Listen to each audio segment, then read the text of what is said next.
Seal வைக்கப்பட்டதற்கு எதிராக சென்னை உயர்நீதிமன்றத்தில் race course club மேல்முறையீடு செய்துள்ளது. இதுகுறித்த கூடுதல் விவரங்களை எமது தலைமை செய்தியாளர் சிவா வழங்க கேட்கலாம். வணக்கம் சிவா, அது குறித்த கூடுதல் விவரங்கள்.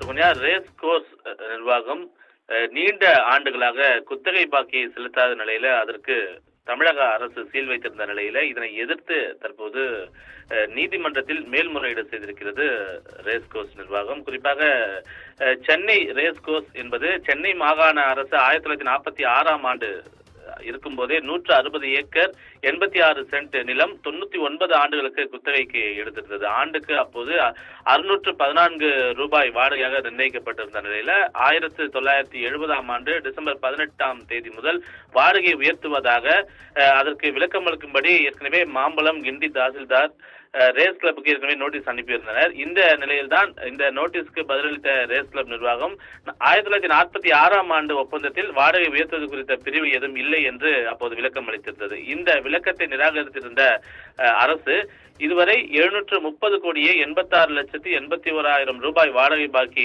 இருக்கிறது. அதனை ரேஸ் கோர்ஸ் நிர்வாகம் உடனடியாக செலுத்தும்படி உத்தரவு பிறப்பித்திருந்தது. இந்த உத்தரவை எதிர்த்து ரேஸ் கோர்ஸ் சார்பில் ஏற்கனவே சென்னை உயர்நீதிமன்றத்தில் வழக்கு தொடர்ந்திருந்த நிலையில ரேஸ் கோர்ஸ் நிர்வாகம் உடனடியாக அந்த குத்தகை பாக்கியை செலுத்த வேண்டும் என்றும், இல்லையில் அரசு இதன் மேல் நடவடிக்கை எடுக்கலாம் என்று நீதிமன்றமும் தெரிவித்திருந்தது. இந்த நிலையில்தான் இன்றைய தினம் ரேஸ் கோர்ஸ் நிர்வாகம் சுமார் 730 கோடி ரூபாய் வரி பாக்கியை செலுத்தாத நிலையில அரசு ரேஸ் கோர்ஸ் நிர்வாகம் முழுமையாக அந்த மைதானம் முழுமையாக சுவாதீனம் எடுத்திருந்தது. இந்த விவகாரம் தொடர்பாக தற்போது ரேஸ் கோர்ஸ் நிர்வாகம் நீதிபதிகள் எஸ் சுந்தர் மற்றும் ராஜசேகர் ஆகியோர் முன்பு மேல்முறையீட்டு மனுவை தாக்கல் செய்திருக்கிறார்கள்.